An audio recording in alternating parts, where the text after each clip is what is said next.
De cinéma disait « La tâche d'un réalisateur est de créer une dynamique entre ses acteurs ». Nous avons redynamisé notre village et ce film en est la preuve. C'était un de mes souhaits les plus chers et ensemble, nous y sommes parvenus.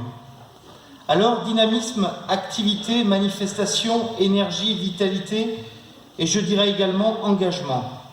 En effet, même si l'heure est toujours à l'action, nous avons tenu nos engagements.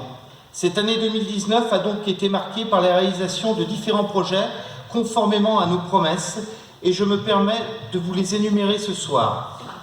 En premier lieu, la réhabilitation des extérieurs de la halle des sports avec le réaménagement du parking, la rénovation du terrain de boules et celui du tennis, la rénovation de la voie d'accès de service, sans oublier l'aménagement d'un bassin de rétention aérien paysager, la création d'une aire de jeu avec un coin pique-nique, le nouvel équipement au City Stade avec un terrain synthétique. Le montant total des travaux s'est élevé à près de 386 000 € TTC.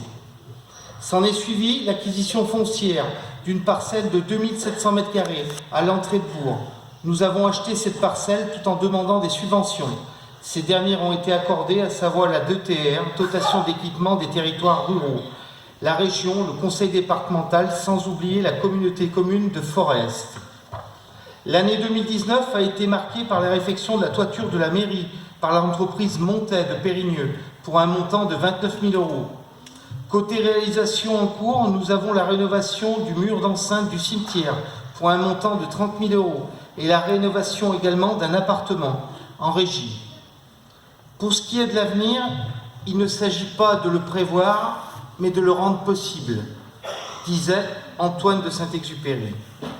C'est la raison pour laquelle nous avons pris la décision d'acheter différents terrains. Celui de la zone artisanale de Sagne-Longe pour la construction du futur centre technique. Achat de terrain au lieu-dit Le Tinchon pour la future station plantée de roseaux. J'en profite pour remercier chaleureusement Jean-Luc Ponchon pour son écoute et sa compréhension de nos besoins. Et enfin, l'acquisition de 2 hectares de terrain de Fétibou pour l'agrandissement de la lagune et l'avenir de notre station d'épuration. Oui, rendre possible l'avenir en faisant des achats, ces dépenses d'aujourd'hui qui deviendront les bénéfices de demain. Comme une entreprise, nous avons recours à ce que l'on appelle l'optimisation financière, c'est-à-dire tout mettre en œuvre pour dépenser utilement. Il faut savoir également qu'à Saint-Médard, nous nous engageons sur des projets à partir du moment où l'on aura obtenu le maximum de subventions. En tant que maire, je me dois de trouver des sources de financement qui viennent abonder les finances locales. Mon but est de continuer à faire en sorte que Saint-Médard s'autofinance pour partie. C'est peut-être un détail pour vous, mais pour moi, ça veut dire beaucoup, m'aurait soufflé France Gall. En effet, c'est l'essence même de toute réflexion qui doit nous guider. Et cette transition est toute trouvée pour passer au remerciement de nos partenaires financiers.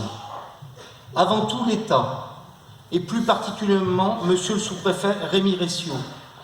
Nous avions eu le plaisir de le recevoir en juin 2018 à Saint-Médard, et puis je le retrouve au rendez-vous privé, quelques mois plus tard, pour m'annoncer qu'il avait à cœur de m'accompagner sur plusieurs projets. Puis la région, avec Jean-Pierre Tête, conseiller régional et maire de Feurs, avec qui je partage le même attachement à l'agriculture, la défense des territoires ruraux.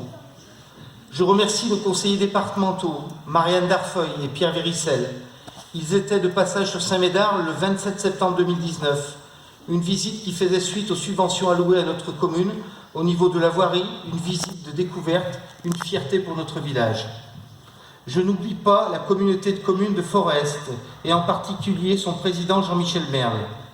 Une aide et un appui précieux au quotidien, ou presque, je pense, à la collecte des ordures ménagères et bien d'autres choses encore. Finalement, nous avons ramené la coupe à la maison. Notre village est connu et reconnu aujourd'hui parce que nous sommes dans une dynamique de projet. Et comme un train peut en cacher un autre, la dynamique de projet appelle l'énergie humaine. Notre premier potentiel, c'est vous. C'est l'action de tous qui rend Saint-Médard agréable, actif et entreprenant. C'est l'action des adjointes Odile Giraud, Valérie Dafonte, Michel Tolot, Laure Sirguet. C'est l'action des conseillers municipaux et des agents communaux. C'est l'action de nous tous. car tout seul, on va plus vite, ensemble, on va plus loin. Et n'oubliez pas, on peut tous faire une petite action. Dalai Lama disait, si vous pensez que vous êtes trop petit pour changer quelque chose, essayez de dormir avec un moustique dans votre chambre et vous verrez lequel des deux empêche l'autre de dormir. Et les projets, qui sont-ils? Les perspectives pour les années à venir ne seront pas mentionnées ce soir, car nous sommes tenus à un devoir de réserve suite aux échéances électorales du mois de mars prochain. Ce n'est pas parce que nous n'avons plus de projet, bien au contraire, mais la loi électorale nous interdit dans les mois qui précèdent de communiquer sur l'action municipale. Ainsi, je ne parlerai pas ce soir des futurs travaux 2020. Pour autant, je tiens à m'exprimer ce soir sur l'intercommunalité et d'une personne en particulier qui est Jean-Michel Merle. Vous l'avez lu dans la presse, il ne se représentera pas. Il ne veut pas faire le mandat de trop, a-t-il affirmé. Ce soir, je veux tout simplement lui dire merci. Merci pour son action à la tête de la communauté de communes de Forest. Je le salue, son dévouement quotidien pour notre territoire. J'ai eu un réel plaisir de côtoyer cet homme de dialogue et à la recherche de consensus, ce président respectueux des prises de position de chaque élu. Merci, cher président, merci Jean-Michel. Belle retraite à vous et comme dit la chanson, je vous souhaite tout le bonheur du monde. Choisir cette communauté de communes a été bénéfique dans des domaines pour notre village, dans bien des domaines pour notre village. Oui, nous avons fait le bon choix politique. Oui, il n'y a aucun regret à avoir. Et avec 3 ans de recul, à présent, je l'affirme et je confirme que nous avons pris la bonne route. Pourquoi suis-je convaincu? C'est simple, je vais vous donner quelques exemples. L'attribution de compensation de 48 500 € alors qu'on était redevable de la somme de 15 000 € auparavant. La mutualisation des personnels, du matériel, l'adhésion à un marché de voirie avec un accord câble multi-attributaire, etc., etc. À Forest, chacun a sa place et le maire conserve son rôle, sans perdre aucune compétence. Ce regroupement de communes a été réalisé à échelle humaine, où la ruralité rime avec intercommunalité. Dans mon discours ce soir, vous l'aurez compris, les mots comme détermination, volonté et dynamisme sont des mots-clés, mais je voudrais ajouter encore celui de satisfaction, voire même de fierté. En effet, je ne cache pas ma fierté de voir se réunir différentes associations pour une seule manifestation. Je pense notamment à la Marche des Moulins, au Trail, au Vide-Grenier, au 8 décembre.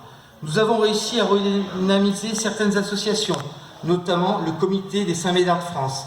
Que de belles choses réalisées dans notre village. Qu'il me soit aussi permis de saluer et remercier bien vivement les présidents et les bénévoles des associations de notre village qui contribuent très largement à la cohésion de notre territoire. Et en parlant d'associations, je crois qu'il est venu le temps de la mise à l'honneur et je vais laisser pour l'occasion la parole à Valérie Dafonte.